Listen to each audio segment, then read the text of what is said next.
Clint Miller, our new Clubhouse Manager. Clint, welcome. Thank you, Chad. Super excited to be here at Meridian Hills Country Club, and excited to get to know all the members here at the club. And Fantastic. Well, before we get started, Clint, I just want to talk about some upcoming things here at the club that are coming up the rest of this month. The first one being our June 23rd fireworks party, which is a staple here at Meridian Hills Country Club. One that I'm very familiar with, coming from the Midwest, at Stonebridge Country Club. Got to run one very, very similar to this for 8+ years there. I'm sure you've done the same out at Lakewood Country Club. Oh, yeah. Lakewood and Rolling Rock Club had big 4th of July fireworks displays.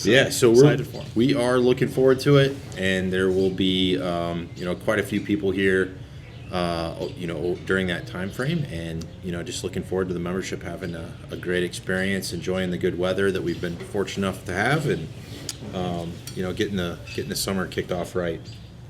The other thing that we want to talk about is the 1923 lager, which was made for us in partnership with Metazoa Brewing Company.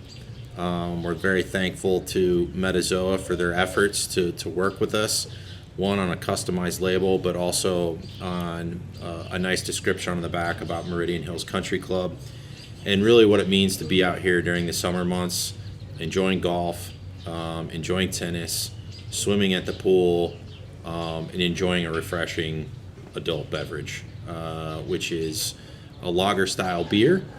For many of you that don't know, Clint, I know you know this, but lager is a bottom fermented beer versus an ale, which is a top fermented beer. And but this is light in style. It's easy to drink. It reminds you a lot of your favorite Bud Light, Miller Lite, Coors Light types of beverages. If you haven't tried it, we encourage you to. It's on draft, both in the 1923 dining room as well as in the grill. And then we have the pint cans that are available to purchase at the halfway house, as well as to be able to take out onto the course at any given point in time. So we're looking forward to rolling this out and having more members try it, as the season goes on, and let us know your feedback. Yeah. The other thing that we have going on this upcoming month is Father's Day. You're a father. I'm a father. We're typically here at work, though, usually. So what we're going to be doing this upcoming year is something a little bit different. Underneath the tent, following golf for lunch, we're going to do like a barbecue buffet for all the dads and families that want to celebrate Dad to join us outside underneath the tent for some outdoor dining, some great barbecue food that our executive chef Blake does a great job making. As a matter of fact, he's smoking brisket and getting ready for everything right now. I saw those in the kitchen. Those look really good. I'm super excited for those. They are. It's gonna be nice. But so that's gonna be taking place on Father's Day instead of normal lunch for the day on Sunday, and hopefully all the members really enjoy that. Anything going on the course for Father's Day? I'm sure Todd has something up his sleeve. He always does. So it'll be a good time as dads finish with the kids and family, or they all head over and hopefully have a 1923 lager, but further enjoy the buffet. Awesome. So Clint, I want to just get the membership to know you a little bit more, and if you wouldn't mind, just like our interview process that we went through is the cliche question. Tell me a little bit more about yourself. Tell me about your family, where you guys are from. We'll start there. Yeah, absolutely. So, as you mentioned, I am a father. I've married to my wife, Alex, and we have 2 beautiful little girls, a 3-year-old, her name's Claire. She'll be turning 3 at the end of July, and then Freya, she's our youngest. She's 16 months, so my wife and I pretty much have our hands full when we're at home. They're running around, getting into everything, tearing into the cupboards and the shelves. So it's been a lot of fun, but loving being a dad. Awesome. Too, so awesome. My wife and I are from the Cleveland area originally. I grew up in Akron, Ohio. She grew up in Cleveland. We met in culinary school out in Rhode Island at Johnson & Wales University. We both studied culinary arts, food service management, and we both minored in sommelier. So we both have a big passion for wine and food and just being hospitable. So something we both share in common. Before we had our family, I was working at Lakewood Country Club in Cleveland for about 4 years. Had a great foundation for club experience there, and kind of growing my hospitality experience. I wasn't necessarily committed to clubs at that point in my life, but really over the course of my time there, and then continuing on at Rolling Rock Club in Ligonier, Pennsylvania, I've been really cemented into the whole club management career path. Yeah. Tell me more about your past experience, starting with Rolling Rock Club and then maybe Lakewood Country Club a little bit. Tell me more about those in depth, because I know Rolling Rock Club is such a unique club to our country. Not only that, but to that portion of the United States, and it's such a cool story. Please share that with the membership. Yeah, and not many people probably even know it exists. No. It is super unique and special. But I'll start with Lakewood a little bit, keep it in kind of chronological order, if you will.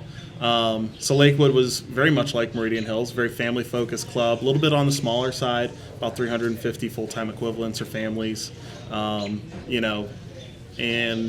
it was casual, just a good place to hang out, relax, enjoy golf, a little bit of tennis, and especially the pool. Pool was probably one of our busiest things at Lakewood Country Club. Wow. And golf. Lakewood Country Club was the only A.W. Tillinghast course in the state of Ohio. So that was our kind of calling card. Yeah. And then, there at Lakewood Country Club, I was the beverage manager and sommelier. Really was able to develop a really great wine list there with 250 different labels and about a $50,000 inventory. And got to do some really great wine dinners, different focused wine events, dabble in craft cocktails, and was able to give them membership a fun experience there. That's awesome.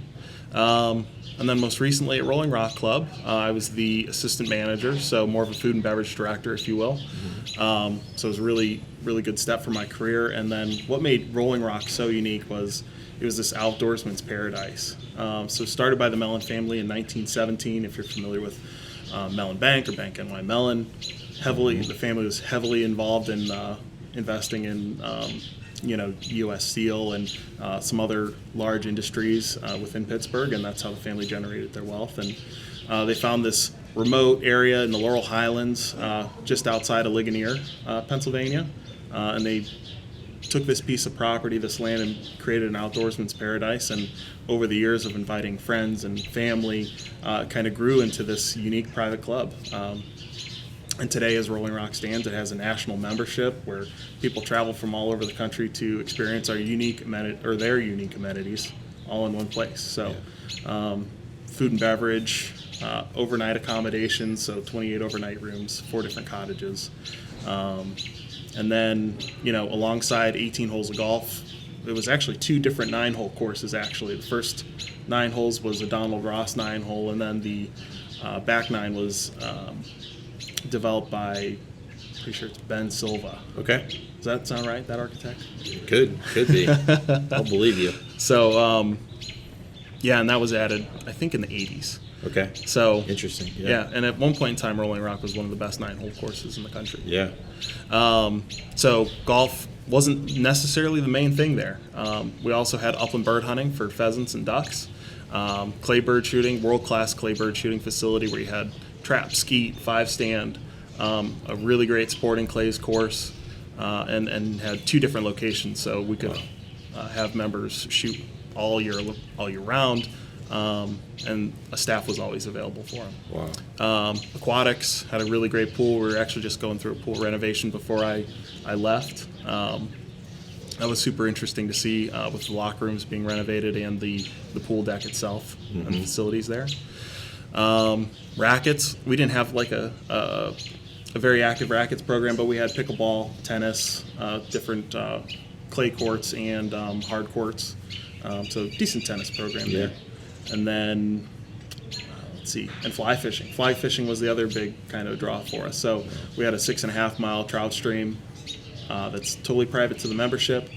We stocked the stream with 4 different species of trout: brown brook, tiger, and rainbow trout, all that was raised on property and stocked to the stream. So it was a great place to learn how to fly fish. You could hire a guide for a day or a half day and get out on the stream and catch some amazing fish. Wow. That's what I love about this industry, I think. is just how unique every club is. From club to club, we could all have the same amenities, but the culture might be different. But in that regard, like just having those unique amenities, you can't get that anywhere else, right? I mean, there's probably a handful of clubs, might be here or there, that have something similar, but you can't get that anywhere else other than Rolling Rock Club, which is really cool. No, you can't. We would always say we're the most unique club in America. Yeah, which kind of leads me into my next question for you, Clint. Is you've been in club management for the last 8 years. Why private country clubs? Why do you enjoy them so much? And what keeps you attracted to this industry? So I think first is hospitality. I love pleasing people. I love being able to share the experiences that I have with food and beverage, and being able to give that experience to somebody else. Big people pleaser. And then the second thing is, for private clubs specifically, is the mutual investment, right? Me as a professional within hospitality, I want Meridian Hills to be the best that it can be. The Meridian Hills member, they want it to be the best that they can be, or that it can be, because they belong to the club. They pay their dues, their membership fees, and they want to see the best and have the best experience. So there's a mutual investment, if you will, sure, to create the best experience possible. And I think we're in a normal, typical restaurant experience, you're not going to have that. Yeah, I agree with you. I came up through, hotels and hospitality as well, and I think one of the things that attracted me to this industry the most was just the fact that it wasn't transient anymore, right? You didn't just serve a guest and they walked away and you didn't see them again. It was the fact that you got to know these people over time, develop relationships, and you can really tailor your service. I've seen what it can do, when you have tenured staff at a club, because once we get to know you and get to know, your preferences and things that you enjoy, we can tailor those services to the membership so much better, and the member experience gets better. But in turns, we're much more happier because we know every day how to take care of the membership, and that's that was definitely one of the things that attracted me to it, as well as, basically through that foundation of hospitality. So, Absolutely. So what led you to seek out, the position here at Meridian Hills? Well, in turn, I guess I should probably lead this off with, when the club was looking for a clubhouse manager position, I actually got a phone call from Chris Hampton, who's the general manager at Sycamore Hills Country Club in Fort Wayne, and said, "Chad, I know you're looking for somebody. I got a guy, and you should reach out to him, right?" And so I reached out to Clint off of a whim about 10 minutes after that phone call. And from there, just really enjoyed our conversation. And, here we are today. But, I mean, after talking to me about Meridian Hills and coming to see it yourself, like, what was the attraction to coming to Meridian Hills?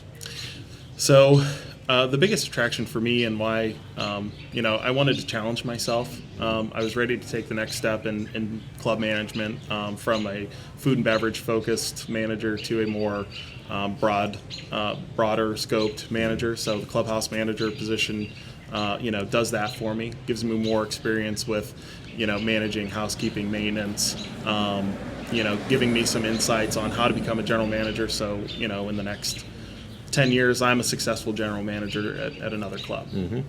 So that was the big thing. And then two, as you mentioned, Chris Hampton, he's one of my best friends, great mentor of mine. He's actually the godfather for Freya. Mm-hmm. So, he'll be a longtime friend, and, I trust his word, and he highly recommended this club and you as a potential mentor for me as well. So, those are the two main draws, and I see what Meridian Hills has the potential to be, Yep.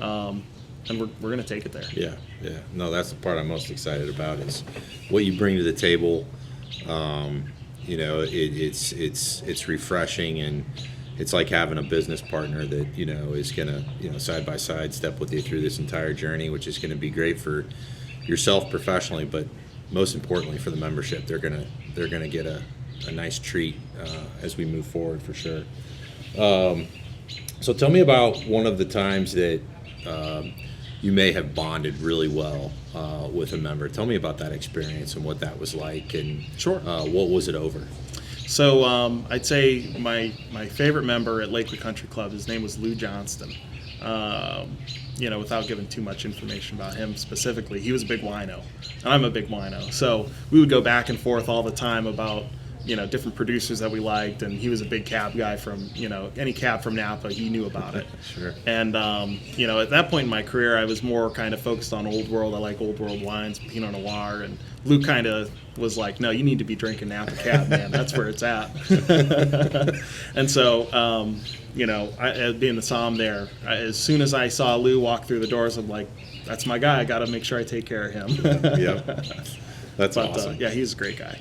Yeah, wine is how I ultimately, bonded with members as well, and the ability to be able to go up to a table and have a conversation in the dining room with something that they're drinking. It's a great icebreaker, and you get to know members that much better, and tailor your wine programs and understand what people like and offer things that they wouldn't normally have. I mean, towards the end of my tenureship as food and beverage director at Stonebridge Country Club, I mean, I'd be in the dining, and the list didn't matter. It was, hey, can you just have Chad come over and tell me what we have? And it's amazing how many wines you can remember in the top of your head that you have in inventory, and be able to offer those, off the whim to any of the members that come in. So, yeah, I think one of the things that vividly sticks out too is, we would do wine dinners about once a month at Lakewood, and some were more well attended than others, and I'd find myself in a situation where we're in slow season, and I've got like 10 or 15 people signed up for a wine dinner, and I'm like,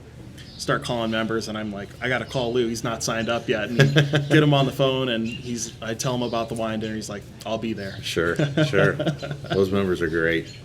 Well, last thing I want to talk about real quick, and this is just completely off topic, but what was the first job that you had to start your work career? So funny enough, I actually started in private clubs. Okay. I didn't intend to. So when I was in high school, I did a VOTEC class for culinary arts, and I always wanted to be a chef when I was an adult. So I was a pool grill cook at a local country club called Rosemont Country Club, and it was a one-man show down at the pool. So just a little grill, a little fryer, and I was the only culinarian back there, and trying to figure out that at 17, 18 years old, I was kind of put to the fire, if you will. Sure.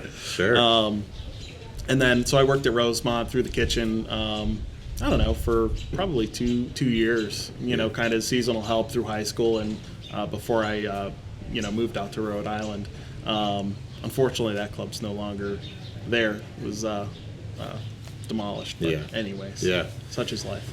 Yeah, my first job ever was the tasseling corn, so not quite as illustrious as fryer cook, but at the same time, it taught me what hard work really was. And it was just that I don't ever want to do this again, so do whatever it is I got to do to make sure I don't have to do this all the time. Funny enough, too, when I was applying at Lakewood for that beverage management position, Chris Hampton saw my club experience on, and he was really intrigued about the club experience that I had at Rosemont, and I was like, that was not special by any means. Right. Could have gotten that just about anywhere. Helped me get the job, though. Yeah. Hey, everything works for a reason. So yeah. Well, Clint, thank you for joining me and sharing a little bit about yourself with the rest of the Meridian Hills membership. I look forward to continuing to have more of these in-depth conversations and kind of peel back the onion a little bit about Meridian Hills, who we are, what we're all about, and generating some culture. And I'll look forward to seeing everyone at next month's installment of The Drive.